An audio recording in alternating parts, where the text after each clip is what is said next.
Alhamdulillah Alhamdulillahilladzi anzala al-Qur'ana bilisanin arabiyyin mubin. Thumma salatu wassalamu ala sayyidina Muhammadin al-mab'uts rahmatan lil alamin wa ala alihi wa sahbihi ajma'in, amma ba'du. Yang sama-sama kita muliakan Sultan Ternate Bapak Hidayatullah mata'anallahu ta'ala fi tuli hayatihi wa umrih wa hafidhahullah wa ra'ah. Yang saya muliakan jauh bubu dan jauh paling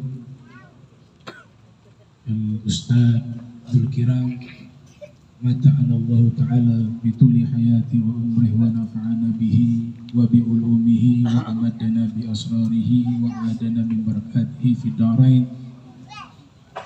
Akhi fillah da'i ilallah, yang saya muliakan Al-Ustaz Hidayatus Salam mata'anallahu ta'ala fi tuli hayati wa umrih wa nafa'ana bihi wa bi ulumihi wa amadana bi asrarihi wa adana min barakatihi fi darain, amin ya rabbal alamin.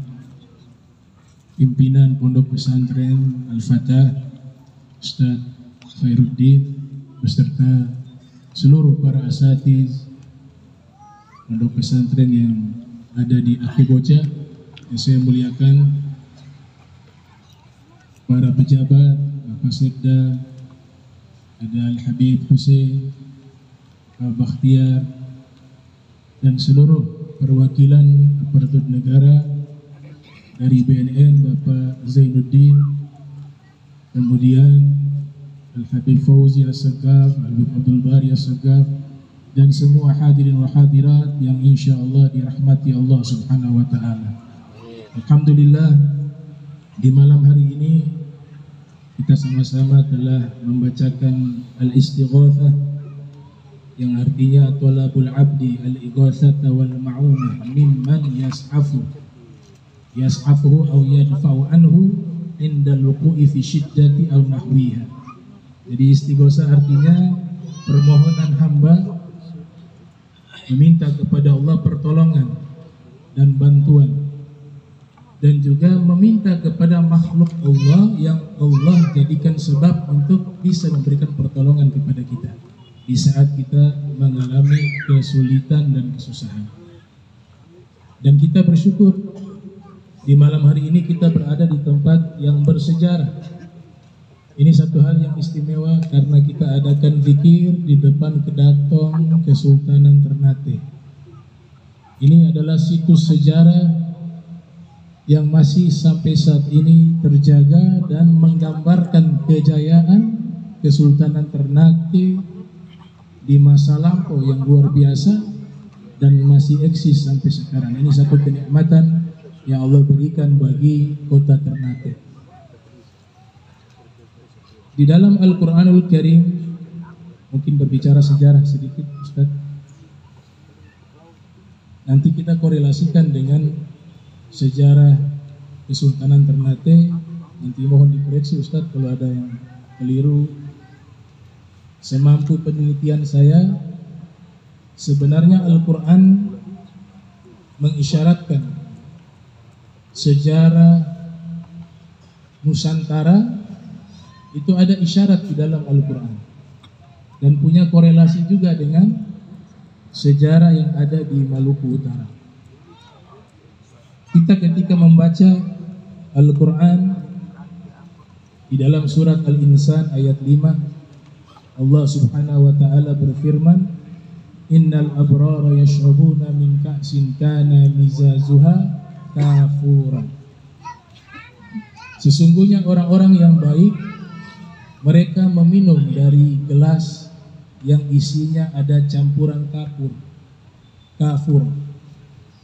Ini kata kafuro ini diteliti oleh Imam Suyuti yang lahir tahun 849 Hijriah, wafat 911 Hijriah, di dalam kitab Al-Itqan fi Ulumil Quran.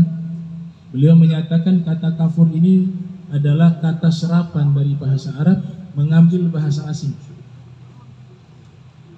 Memang di dalam Al-Quran jelas Allah nyatakan, Inna anzalnahu Qur'anan Arabiyyah la'allakum ta'qilun. Kami turunkan Al-Quran menggunakan bahasa Arab. Itu sesuatu hal yang harus kita pegang. 114 surat, 6.666 ayat, kesemuanya menggunakan bahasa Arab. Tapi dalam kaidah kesastraan Arab, ada bahasa-bahasa asing yang sudah diserap oleh bahasa Arab sehingga menjadi bahasa Arab, diistilahkan dengan nama ad-dakhil, bahasa luar yang masuk ke dalam. Imam Suyuti mengatakan kafura termasuk bahasa asing yang masuk ke dalam bahasa Arab. Secara antropologi ini berkaitan dengan historis, sejarah.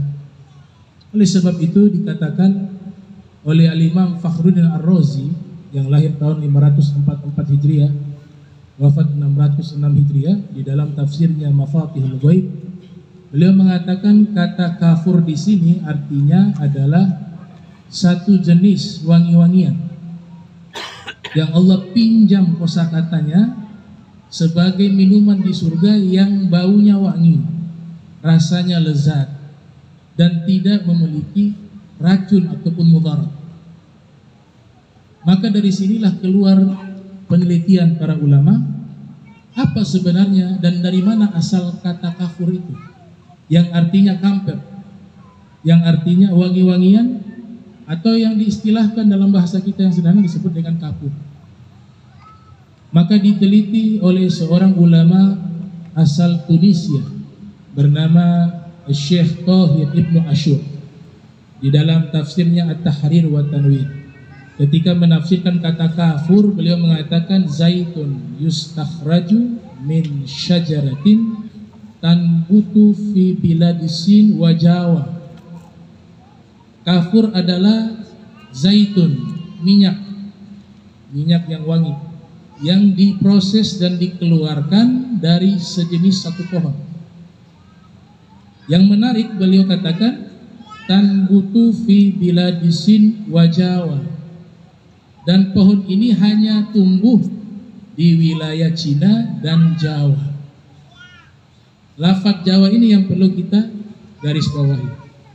Apakah yang dimaksudkan Jawa di sini adalah Pulau Jawa, ataukah yang dimaksud Indonesia?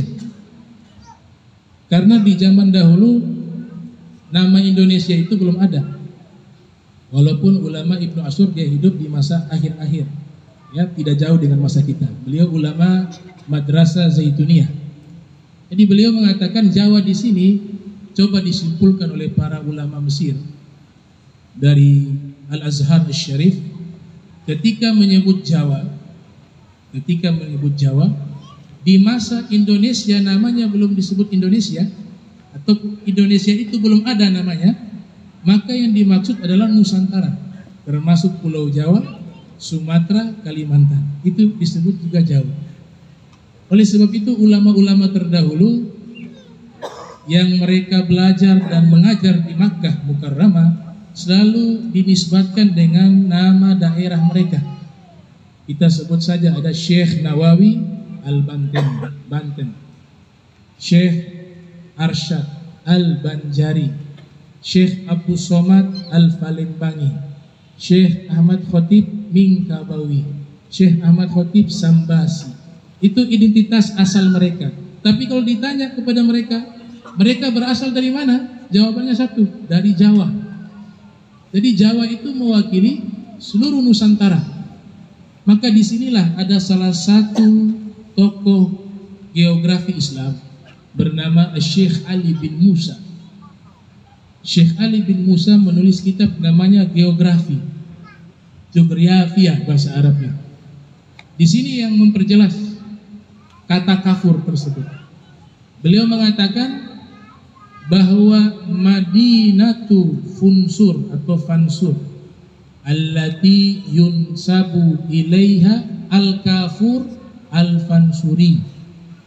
Ada satu kota di Sumatera namanya Fansur, yang dimana dinisbatkan kepadanya kafur, Fansur. Kata Fansur di sini dinyatakan oleh tokoh-tokoh ilmuwan Islam dari kalangan para sejarawan yang ada di Tapanuli, disebut dengan Kapur Barus, Tapanuli Tengah, di Sumatera Utara. Ternyata para sejarawan yang berasal dari Al-Azhar Syarif, mereka mengatakan komoditi barang yang paling laris di wilayah timur, khususnya di wilayah Sumatera, bahkan sampai ke Maluku Utara, yang menjadi primadona perdagangan internasional di zaman dahulu, bahkan dikatakan sudah ada di zaman Fir'aun sebelum Nabi Musa. Kafur itu sudah digunakan untuk memumikan jenazah para raja Mesir. Digunakan Kapur Barus. Di dalam Fathul Bari, Al-Hafiz Ibnu Hajar Al-Asqalani mengatakan di dalam bab tentang janaiz, Nabi kita Muhammad sallallahu alaihi wasallam ketika memerintahkan sahabatnya di saat mengurus prosesi jenazah, beliau mengatakan jangan lupa gunakan kafur. Ibnu Hajar coba menerjemahkan, yang dimaksudkan adalah kafur adalah satu jenis tumbuhan yang wangi yang berada di luar Jazirah Arab. Maka disimpulkan di situ adalah Kapur Barus, karena ulama Spanyol Al-Antokia dia mengatakan bahwa kafur yang pertama kali yang digunakan dan yang paling laris di dunia yaitu kafur yang ada di Tapanuli di Barus. Itulah kafur yang dimaksud. Maka kesimpulannya, secara antropologi dan historis, kata kafur dalam Al-Quran itu berkaitan dengan sejarah yang ada di Nusantara, yang ada di Sumatera. Ini berkaitan dengan kata kafur. Ada juga yang luar biasa, kita kenal di Ternate jambulang ya, buah jambulang. Ya, jambulang. Tahu kalau di Jakarta namanya apa? Jamblang atau ya, buah jambulang. Ini kan setahu saya tidak tumbuh di Jazirah Arab. Saya belum pernah lihat ada buah jamblang itu di Jazirah Arab.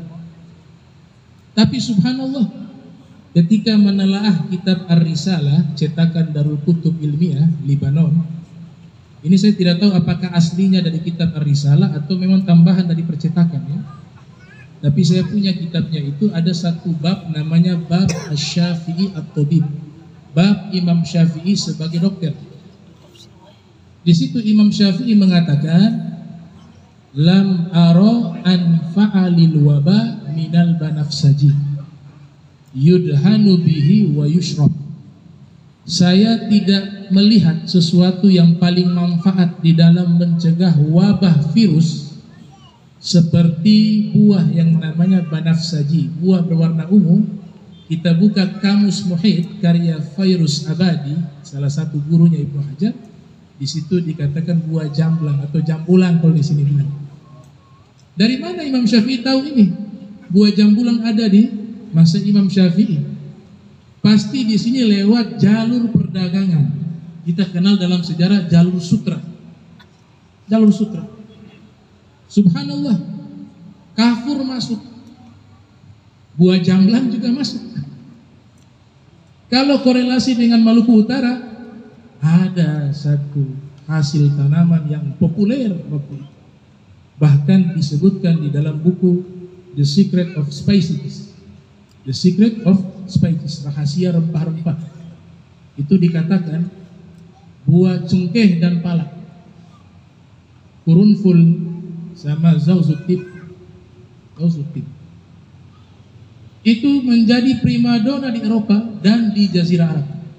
Bahkan dikatakan di buku tersebut bahwa orang-orang Portugal bagi hasil dengan orang-orang Spanyol, mereka mengambil hasil kekayaan bumi Maluku Utara berupa cengkeh dan palak dan dibawa ke negeri mereka di Portugal dan di Spanyol, dijadikan bahan kosmetik, dijadikan minyak wangi, dijadikan bahan penyedap makanan para raja, bahkan dijadikan sebagai obat yang harganya pada waktu itu setara dengan emas. 1 kilo cengkeh dibayar dengan 1 kilo emas. 1 kilo pala dibayar dengan 1 kilo emas. Dalam bahasa Arab cengkeh disebut qurunful. Dan ini saya ketika membaca buku tersebut penasaran. Berarti kalau di dalam sejarah dikatakan bangsa Eropa sudah merampas kekayaan tersebut dan membawa ke negeri mereka, dikatakan di buku tersebut istana raja, tempat ibadah, jalan raya, jembatan yang ada di Spanyol dan yang ada di Portugal, semuanya itu mereka ambil dari uang jual beli cengkeh pala yang ada di Maluku Utara. Itu kaya negeri ini. Maka dari sinilah kita melihat sejarah Nusantara punya korelasi dengan firman Allah. Satu kata dan satu kali Allah sebut kata kafur, itu sudah mewakili secara antropologi dan secara histori sejarah peradaban yang ada di Nusantara punya pengaruh besar di dunia internasional di masa lampau. Abu Hanifah yang lahir tahun 80 Hijriah, wafat 150 Hijriah, dinukilkan oleh As-Said Muhammad Murtada Az-Zabidi dalam kitabnya Tajul Arus min Jawahiril Qamus. Abu Hanifah memberikan komentar tentang cengkeh. Beliau mengatakan al-qurunful laisa min nabati ardil Arab.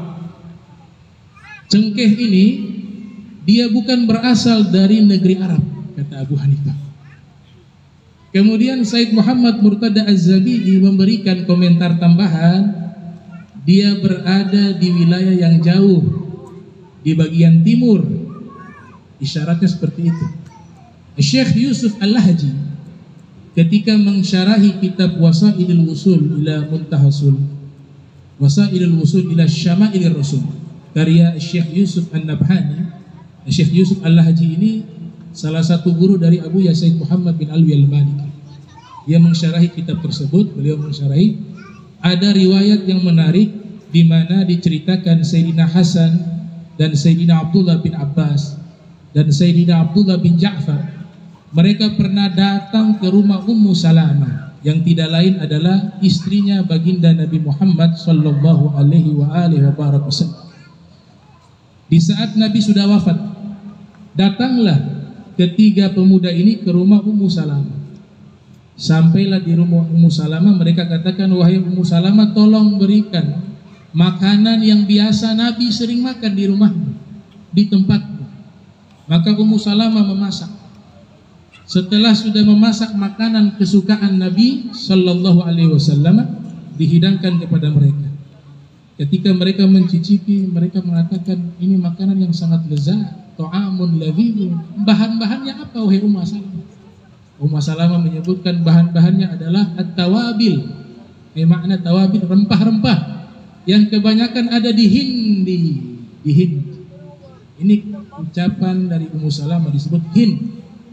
India di zaman itu bukan hanya yang dimaksud India yang ada saat ini. Kita kenal juga kan di masa penjajahan Hindia Belanda. Kata Hind juga bisa mewakili Nusantara. Sehingga ada salah satu tokoh bernama Dr. Farid Al-Attas dan Dr. Abdullah ibn Abdurrahman Al-Kaf menulis kitab berjudul Al-Hadarim fi Muhit Al-Hindi, orang-orang Hadramaut di Samudra India. Ketika disebut Samudra India, bukan di India, tapi yang ada di wilayah Asia Tenggara.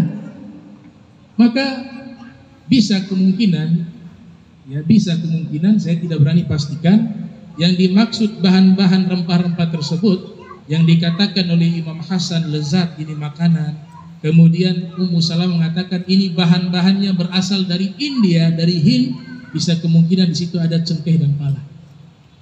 Karena tawabil, kalau kita buka kamus kekinian, itu mereka sebut juga rempah-rempah yang rajanya rempah-rempah, di situ cengkeh sama pala. Sehingga dalam kamus kontemporer, kalau kita membuka kamus-kamus kekinian, dikatakan qurunful itu dari mana? Jelas jawabannya. Qurunful itu mautinul asli juzrul muluk di Indonesia. Qurunful cengkeh itu asalnya dari pulau-pulau muluk, yaitu Maluku yang ada di Indonesia. Ini berkaitan dengan cengkeh dan pala. Kemudian subhanallah, secara khusus Nabi kita Muhammad sallallahu alaihi wasallam sudah memberikan isyarat akan negeri kita ini Indonesia. Di dalam hadis yang diriwayatkan oleh Thauban dari Nabi sallallahu alaihi wasallam, dan ini diriwayatkan oleh Imam Muslim yang lahir tahun 204 Hijriah, wafat 261 Hijriah, di dalam sahihnya Rasul bersabda, "Innallaha zawalil arda fara'aitu masyariqaha wa magharibaha." Allah mendekatkan bumi di hadapanku sehingga aku bisa lihat bumi yang paling timur dan bumi yang paling barat. Wa inna ummati sayablughu mulkuha ma zuwiyali minha, dan sesungguhnya umatku kerajaannya, ada lafaz mulk. Terminologi ini tidak digunakan oleh Nabi di zaman Nabi. Yang ada apa? Khilafah. Yang ada khilafah, bukan mulk. Di sini juga menggunakan kata saya belum mustaqbal, masa depan. Jadi Nabi sedang membahas masa depan, bukan masanya beliau.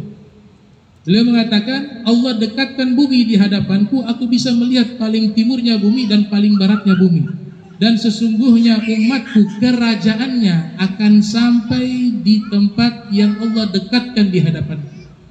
Wa u'titu al-kanzain al-ahmar wal-abyad, dan aku diberikan dua pusaka, merah dan putih. Ulama Azhar mengatakan merah putih adalah Indonesia. Tapi kita mengambil ucapan ulama mutakhirin, yaitu Imam Nawawi yang lahir 631 Hijriah, wafat 676 Hijriah. Di dalam Syarah Muslim, ketika memberikan komentar akan hadis tersebut, beliau mengatakan, wa fihi isyaratun ila anna mulka hadhil ummah yakunu mu'zam imtidadihi fi jihatai al-masyriqi wal maghrib. Isyarat yang terdapat di dalam hadis tersebut bahwa umat ini kerajaannya akan muncul paling terbesar di wilayah timur dan barat. Sekarang pertanyaan muncul, kerajaan Islam yang paling terbesar dan terbanyak di mana? Secara faktual, secara historis di Indonesia. Dan paling timur kerajaan yang paling banyak di Maluku Utara. Kerajaan Kesultanan Ternate, Tidore, Jailolo, Bacan. Belum lagi Pontianak, belum lagi Samudra Pasai, Aceh, belum lagi yang ada di Cirebon. Jadi isyarat-isyarat ini ada kemungkinan mengarah ke situ. Saya bukan ustadz cocok logi, bukan. Ini pakai data dan riset yang kita tetapkan berdasarkan penelitian secara ilmiah. Makanya tidak pernah kami katakan satu kepastian. Sejarah sifatnya subjektif. Satu saat ada data yang lebih kuat kita ambil. Tapi ini sebagai pencerahan bahwa sesungguhnya negeri kita ini adalah negeri yang besar, negeri yang namanya harum di masa lampau. Maka kita harus bangga dengan ini dan kita harus jaga kearifan lokal yang ada di bumi Ternate sehingga nanti bisa menjadi satu pencerahan bagi generasi yang akan datang.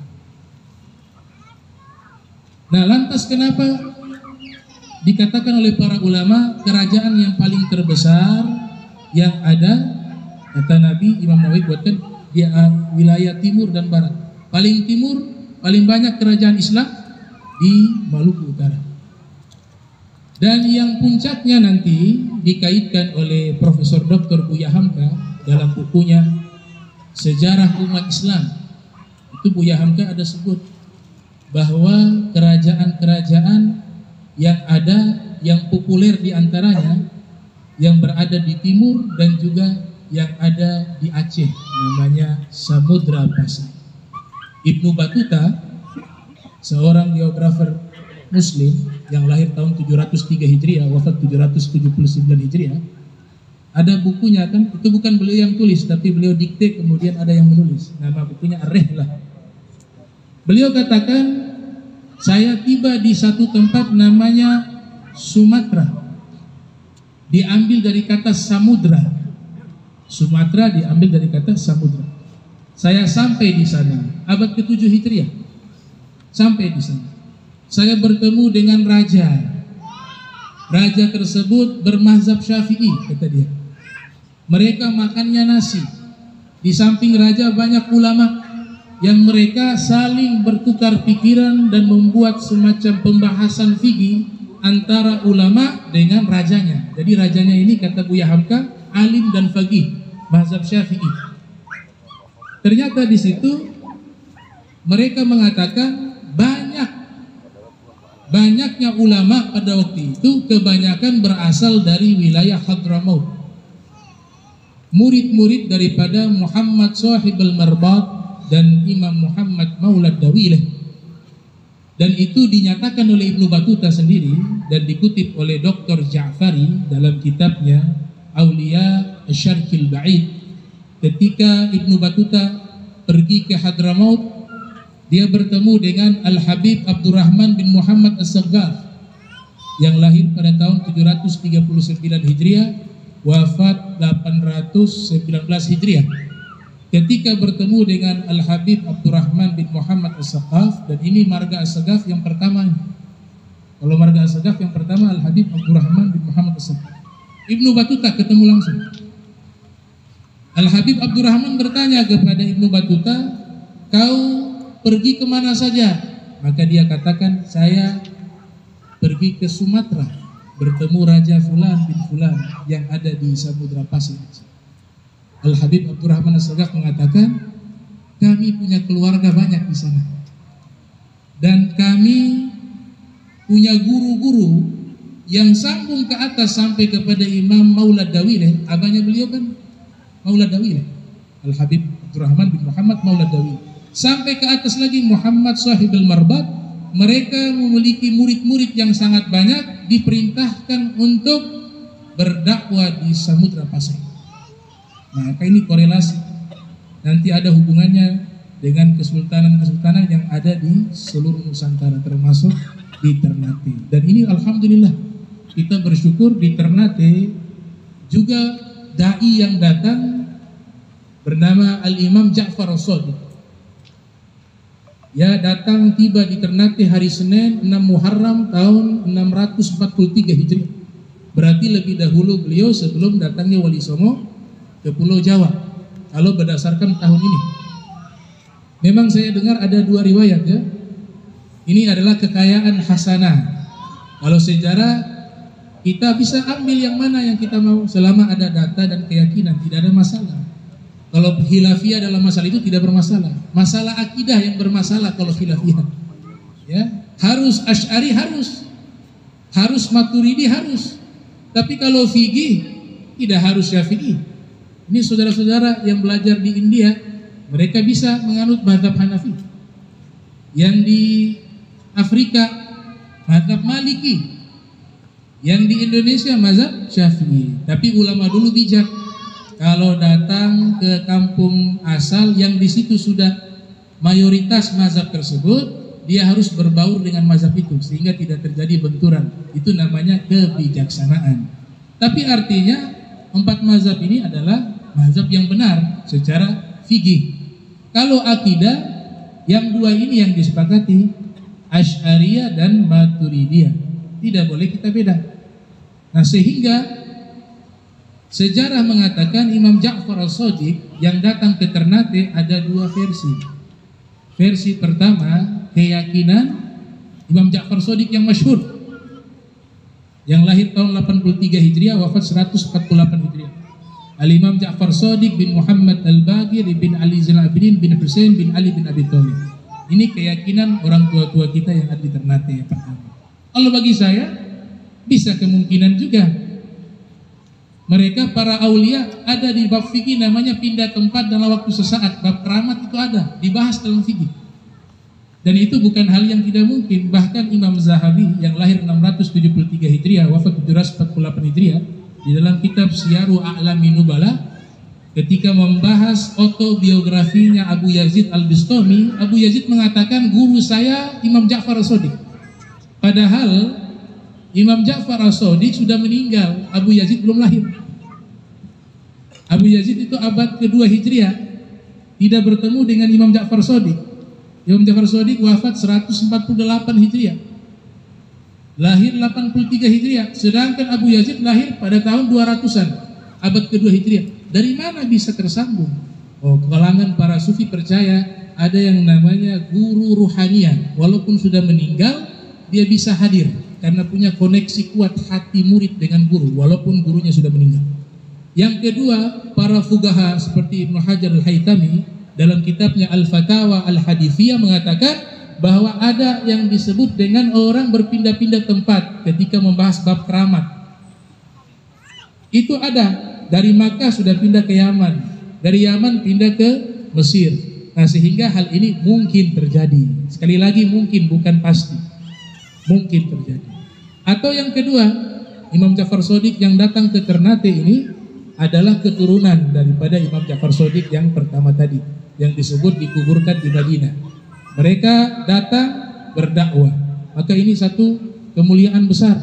Ya, mereka tidak datang ke sini itu karena keinginan pribadi, enggak. Para aulia terdahulu itu diperintahkan.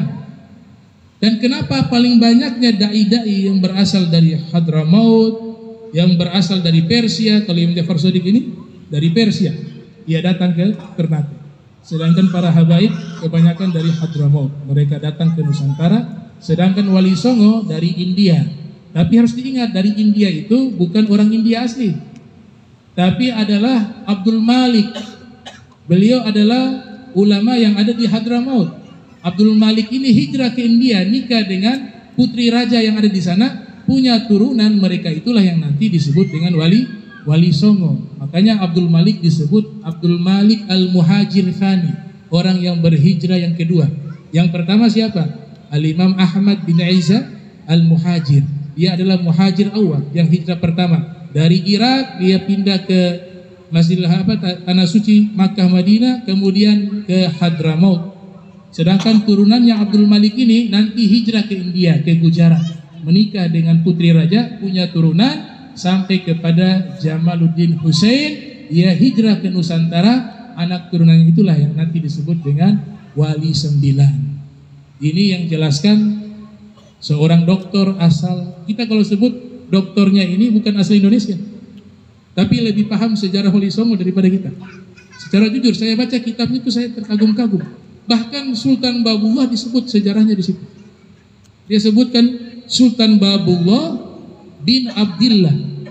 Ada dua versi juga, ada bin Khairun dan bin Abdillah. Kedua-duanya subjektif sejarah. Kita mau yakini yang ini tidak apa-apa, yakini yang ini tidak apa-apa. Kalau Dr. Ja'fari dia katakan Sultan Babullah bin Abdullah ini atau Abdullah ini, dia saudara kandung dengan Sunan Gunung Jati yang ada di Cirebon. Satu bapak lain ibu. Itu pernyataan daripada Dr. Ja'fari yang berasal dari Damaskus, membuat penelitian khusus tentang nasabnya para aulia, wali-wali yang ada di Nusantara, terutama Wali Songo. Maka beliau sebutkan di situ Sultan Mamlakah Ternate. Babullah Sultan Mamlakah Ternate. Babullah adalah Sultan Kerajaan Ternate, disebut oleh Dr. Ja'fari dalam kitabnya tersebut. Nah, kemudian di sini luar biasanya bahwa sesungguhnya Ternate ini disebut oleh ulama di kitab-kitab mereka. Ternate banyak disebut oleh ulama-ulama di kitab-kitabnya. Ulama kekinian seperti Abu Ya Sayyid Muhammad bin Alwi Al-Maliki dalam kitabnya At-Tali' As-Sa'id Al-Muntahab Minal Musalsalati Wal Asanid, kitab yang mengumpulkan sanad-sanad hadis musalsal, hadis yang mengekspresikan sabda Nabi sesuai dengan apa yang Nabi lakukan. Itu disebut hadis musalsal. Hadis musalsal bil musafaha, mata rantai hadis jabat tangan yang bersambung terus menerus sampai kepada baginda Nabi besar Muhammad sallallahu alaihi wasallam lewat jalur Al-Imam Ali bin Abi Thalib. Ternyata Salah satu sanad hadis tersebut yang ditulis oleh Sayyid Muhammad bin Alwi al-Maliki ketika beliau mengambil sanad tersebut kepada Al-Habib Salim bin Ahmad bin Jindan di Makkah waktu itu. Habib Salim mengatakan, hadis jabat tangan ini aku ambil dari guruku yang ada di Surabaya waktu itu, bernama Al-Habib Muhammad ibn Abdirrahman Al-Ban, yang kelak juga punya kaitan erat dengan dakwah yang ada di Maluku Utara, di Ternate khususnya, dan juga di Halmahera, dan punya ikatan erat dengan Kesultanan Ternate. Julukannya adalah Syamsuddin Al-Muammar Kabir Al-Habib Muhammad ibn Abdirrahman Al-Ban. Jadi dikatakan saya dapat sanad itu dari Al-Habib Muhammad ibn Abdirrahman Al-Ban. Namun di kitabnya Al-Habib Salim Asy-Syakiri berjudul Nafahatul Miskil Atiri, disebutkan di situ Habib Salim mendapatkan hadis musalsal bil musafahah di rumahnya Al-Habib Muhammad ibn Abdirrahman Al-Bar di Ternate, ditulis Ternate, di Ternate. Alhamdulillah, ini kota disebut oleh para aulia dan sholihin. Ini sanad-sanadnya kalau dihafal, kemudian kita baca, itu rahmat bercucuran, kita kebanjiran rahmat. Karena yang meriwayatkan hadis ini puncaknya Nabi SAW mengatakan, man sofahani au sofaha man sofahani dakhalal jannah. Siapa yang berjabat tangan denganku atau berjabat tangan dengan orang yang berjabat tangan denganku, dan bersambung terus sampai hari kiamat, kesemuanya ini yang punya sanad jabat tangan ini masuk ke dalam surganya Allah Subhanahu wa ta'ala. Ternyata dicek, diceliti, oh semuanya aulia, solihin, semuanya muhaddis, semuanya abid, wazahid, wal wara'. Luar biasa. Ada satu pertanyaan yang sampai sekarang saya masih mempertanyakan. Kita tahu Indonesia ini adalah negara Islam terbesar di dunia. Di dunia. Nomor 2 di mana? Kalau hafal biasa nomor 1 tahu, nomor 2 tidak. Bangladesh nomor 2, kemudian India dan sekitarnya, Pakistan, itu besar Islamnya. Cina juga Islamnya banyak. Cina. Di Ternate ada turunan Cina yang dari Cina sudah muslim, namanya marganya Bopeng. Bopeng itu adalah turunan Cina tapi sudah Islam di Cina, bukan datang ke sini masuk Islam. Karena di Cina itu ada tokoh namanya Wong Fei Hung, itu namanya adalah Faisal, nama aslinya. Wong itu Fabnya. Ya, Wong Fei Hung. Dia ahli tabib, seorang muslim, cuma difilmkan jadi orang non muslim, tapi dia orang muslim. Wong Fei Hung. Jadi di Cina banyak muslim, mazhabnya Hanafi mayoritas. Dan banyak juga sadah di sana, para habaib dari turunan Sayyidina Hasan banyak di sana, mereka berdakwah. Nah, ini menunjukkan kenapa negeri ini banyak tapi dai-dai yang ada di Hadramaut sampai sekarang orang yang keturunan Hadramaut lebih banyak di Indonesia daripada asalnya habaib yang ada di Hadramaut. Itu satu hal yang unik. Asalnya dengan yang di sini dalam Robita Alawiyah beberapa tahun yang lalu keluar data kurang lebih turunan daripada Sada Ali Ba'alwi yang ada di Nusantara hampir 2 juta orang. Sedangkan yang ada di Hadramaut itu, di Kota Tarim, di Sewung, dan di sekitarnya itu tidak lebih seperti Ternate 400.000 sampai 500.000 saja. Sedikit. Tapi di Indonesia 2 juta. Nah, ternyata di zaman dahulu ada fase pengiriman dai. Jadi ini harus diklarifikasi, bukan datang berdagang sambil dakwah. Ya, bukan dagang sambil dakwah, tapi terbalik, dakwah sambil dagang. Tujuan utamanya dakwah. Mereka termotivasi dengan hadis Nabi. Ada salah satu tokoh sejarawan terkemuka di Malaysia namanya Dr. Muhammad Nagib Alatos. Beliau bermukim di Malaysia. Dia seorang pakar sejarah Islam dan masih berketurunan daripada Al-Habib Abdullah bin Muhsin Alatos Keramat Empang Bogor, masih keturunannya.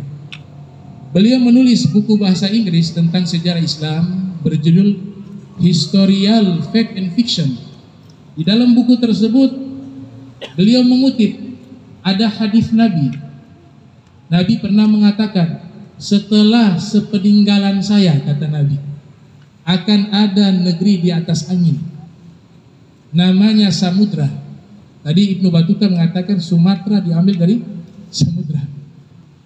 Kalian kalau hidup di zaman tersebut, berangkatlah menuju ke tempat itu. Bawalah perkakas kalian, naiklah kapal untuk kalian hijrah ke tempat tersebut. Karena tempat tersebut nanti seluruh para wali akan terkumpul di tempat itu. Ternyata inilah yang mendorong para habaib mereka berhijrah berdakwah di negeri Nusantara. Mereka singgah sampai ke Filipina, sampai ke Myanmar, sampai ke Singapura, sampai ke Johor, Malaysia, dan daerah-daerah yang ada di Asia Tenggara. Maka sebab itu kita lihat di Filipina itu adalah negara Islam zaman itu. Rajanya orang Sumatera. Yang tersisa hanya nama ibu kotanya yang masih tersisa peninggalan sejarah Islamnya. Nama ibu kotanya apa? Manila. Manila itu dari bahasa Arab, fi amanillah. Orang-orang Portugal datang, mereka memaksa kaum muslimin yang ada untuk masuk ke dalam agama Nasrani. Dan rajanya terbunuh dalam peperangan tersebut, terjadi peperangan. Maka dikristenisasikan mereka semuanya. Ibu kota yang ada waktu itu namanya fi amanillah, yang artinya di dalam keamanan Allah. Karena orang Portugal sulit menyebutkan fi amanillah, mereka singkat saja Manila. Jadinya Manila. Dulunya muslim 100%. Maka dari sinilah ulama-ulama mereka semuanya berbondong-bondong datang ke Nusantara. Salah satu ulama yang datang ke Myanmar, satu orang saja, dia Islamkan satu negara. Satu orang saja.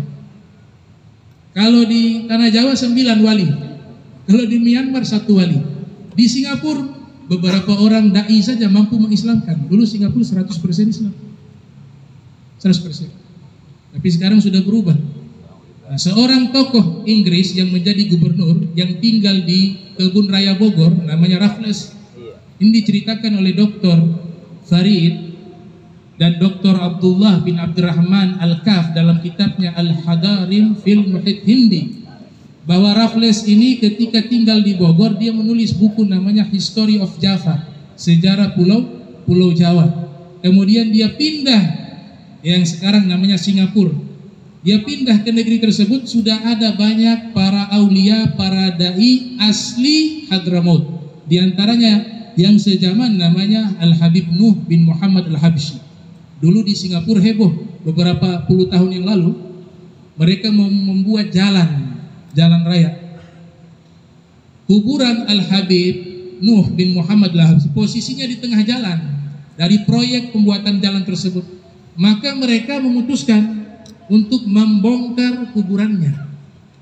Ternyata disediakan alat-alat berat, mau membongkar itu mobil mati, tidak bisa sentuh itu kuburan.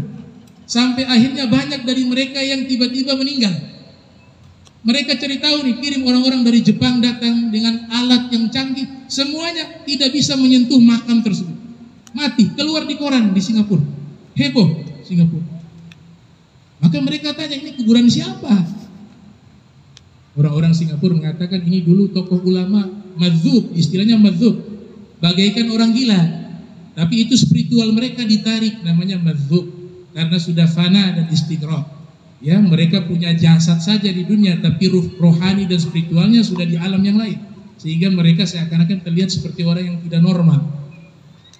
Ya, man arafallah kana dzalilan indan nas. Wa fi riwayah man arafallah kana majnunan indan nas. Siapa yang mengenal Allah dengan sebenar-benarnya, maka dia akan menjadi orang gila di kalangan manusia. Ya seperti itulah wali-wali madzub. Ternyata mereka katakan ia adalah ulama besar, seorang wali min auliyaillah bernama Al-Habib Nuh bin Muhammad Al-Habsyi. Walhasil mereka batalkan membongkar kuburannya, justru mereka membuat semacam makam dengan bangunan yang mewah, dan sampai sekarang kuburannya masih ada.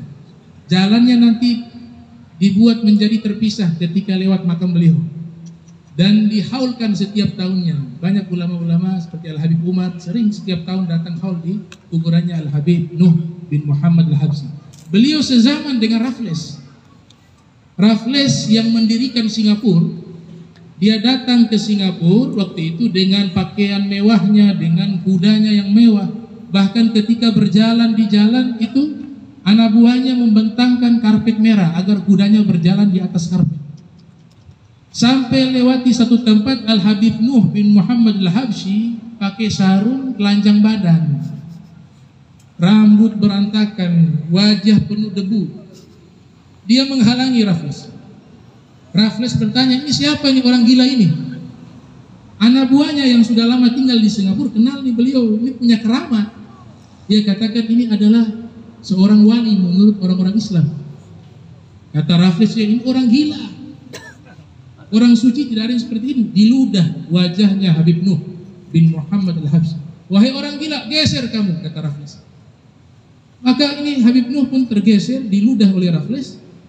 Berjalan beberapa langkah itu kuda, tiba-tiba kuda itu berontak. Sampai Raffles terjatuh dari kudanya dan kuda itu injak Raffles hampir mati. Untuk ada pasukan-pasukannya yang melindungi Raffles. Maka dibawa Raffles ke rumah sakit, dia sakit. Dia menyadari, ini gara-gara saya meludah kepada orang tua tadi, Habib Nuh bin Muhammad Al-Habsyi. Berarti beliau ini bukan orang sembarangan. Dia Raffles saja percaya ke Raffles. Raffles mengatakan dia bukan orang sembarangan.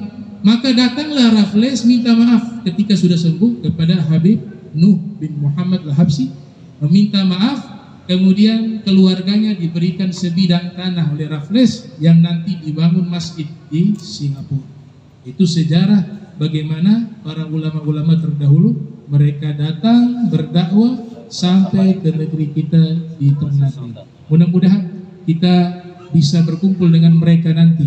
Almar'u ma'aman ahab, seseorang dikumpulkan dengan orang yang ia cintai nanti. Kita cinta kepada Nabi Muhammad sallallahu alaihi wasallam, kita cinta kepada sahabat Nabi, kepada ahlul bait Nabi, kepada para aulia. Cintanya kita ini akan membuat kita bisa berkumpul dengan mereka di yaumil qiyamah. Oleh sebab itu, kita nanti meminta untuk membaca Fatihah kepada pendahulu-pendahulu kita, para aulia sholihin yang juga sangat banyak di Ternate, di Makeang, di Tidore, di Halmahera banyak. Saya kalau berkunjung dakwah di Halmahera, selalu saya menyempatkan waktu ziarah ke makam-makam para aulia dan sholihin. Dan itu insya Allah menjadi paku bumi pelindung bagi negeri kita, karena mereka orang-orang yang dicintai oleh Allah Subhanahu wa ta'ala. Kita baca Fatihah kepada mereka semua. Wa ila hadratin Nabi wa jamil awliya wa salihin anta ta'lamu bi asma'ihim wa ila hadratin Nabi Muhammad sallallahu alaihi wasallam. Al-Fatihah.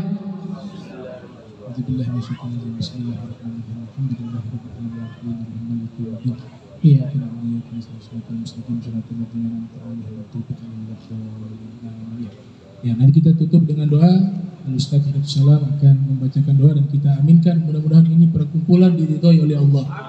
Ini perkumpulan diridhoi oleh baginda Nabi Muhammad sallallahu alaihi wasallam. Ini perkumpulan diridhoi oleh para aulia wassalihin wal malaikah. Yang mudah-mudahan kita diampuni oleh Allah, dosa kita keluar dari sini kita bersih bagaikan bayi yang baru lahir. Kemudian Allah berikan nur dalam hati kita, di dalam ruh kita, dalam akal kita, diberikan kita istiqomah di dalam taat wal ibadah hingga kita meraih husnul khatimah setelah panjang umur dan sehat wal afiat. Nah, tafadhal. Bismillahirrahmanirrahim. Alhamdulillahirabbil alamin. Allahumma shalli wa sallim wa barik ala sayyidina Muhammadin وعلى آل سيدنا محمد. اللهم أنت ربنا لا إله إلا أنت خلقتنا ونحن على عبدك ونحن على عهدك ووعدك ما استطعنا نعوذ بك من شر ما صنعنا نبوء لك بنعمتك علينا ونبوء بذنبنا فاغفر لنا فإنه لا يغفر الذنوب إلا أنت. اللهم طول أمورنا ونور قلوبنا وصحي أجسادنا ووسع رزقنا واحسن أعمالنا واصل رضانا واستر عوراتنا واستر عيوبنا وآمن روآتنا وإلى خير كربنا عن الشر أبعدنا واقض حوائجنا في الدنيا والآخرة إنك على كل شيء قدير. رب اغفر لنا ولوالدينا رب اغفر لنا ولوالدينا وارحمهم كما ربونا صغارا. اللهم جملنا بالعافية والسلامة وحققنا بالتقوى والاستقامة وأعذنا من موجبات الندامة في الحال والمعال إنك سميع الدعاء. اللهم بارك لنا في هذه الساعة وبلغنا رمضان كريم يا ذا الجلال والإكرام يا ذا المواهب العظام. ربنا ظلمنا أنفسنا وإن لم تغفر لنا وترحمنا لنكونن من الخاسرين ربنا فاغفر لنا ذنوبنا وكفر عنا سيئاتنا وتوفنا مع الأبرار ربنا تقبل منا إنك أنت السميع العليم وتب علينا إنك أنت التواب الرحيم ربنا آتنا في الدنيا حسنة وفي الآخرة حسنة وقنا عذاب النار وحسبنا الله ونعم الوكيل نعم المولى ونعم النصير ولا حول ولا قوة إلا بالله العلي العظيم وصلى الله على خير خلقه ونور عرشه سيدنا محمد وعلى آله وصحبه وبارك وسلم سبحان ربك رب العزة عما يصفون وسلام على المرسلين والحمد لله رب العالمين سبحان الله بحمده سبحان الله بحمده سبحان الله بحمده سبحانك اللهم وبحمدك أشهد أن لا إله إلا أنت نستغفرك ونتوب إليك والله أعلم بالصواب والله المستعان السلام عليكم ورحمة الله وبركاته تقبل الله منكم. Para jamaah sekalian yang dirahmati oleh Allah